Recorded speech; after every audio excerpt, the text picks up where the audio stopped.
बाबा भनेको त अदृश्य भगवान हो। बाबा हाम्रो सब थोक हो। बाबा ब्रह्मा हो, बाबा विष्णु हो, बाबा महेश्वर हो, बाबा पालनकर्ता हो, बाबा संहारकर्ता हो, बाबा जीवनकर्ता हो। भगवान भगवान भन्छौँ, कहिले देखिँदैन नि। हो त्यस्तै अदृश्य एउटा भगवान जो नजिक भएर पनि कहिले देखिँदैन कि बाबा।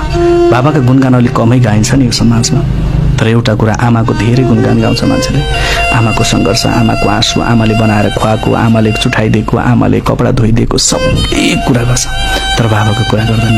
एउटा कुरा याद गर्नु, आमाले खुवाएको वर्णन गर्छ मान्छेले, तर आमाले खुवाउने, आमाले पकाउने त्यो भातको सिता ल्याउन बाबाले गरेको सङ्घर्ष हेर्नुहोस् त। त्यो सितामा बाबाको पसिना छ भातको।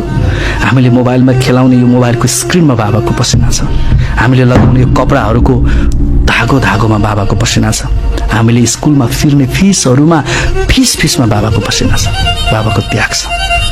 हेर्नुहोस् त बाबाको त्याग, साँच्चीकै बाबाको त्याग त कसैले पनि त्यो दिन सक्दैन। जसले आफ्नो काँधभन्दा माथि राखेर संसार कसैले देखाउँछ, बाबु त्यो हेर भन्छ कसैले भने, त्यो बाबाले मात्रै भन्छ। अरू कसैले पनि काँधमा राखेर अगाडि बढाउँदैन। यो लेखेर राख्नुहोस्, त्यो बाबाले मात्रै हो क्या। बरु खुट्टा तान्छन्, अगाडि बढ्दैछ भने पछाडि तान्नेहरू धेरै हुन्छन्, तर आफूभन्दा पनि अग्लो बनाएर संसार देखाउँछ, त्यो संसार चिनाउँछ, बाबाले मात्र चिनाउँछ।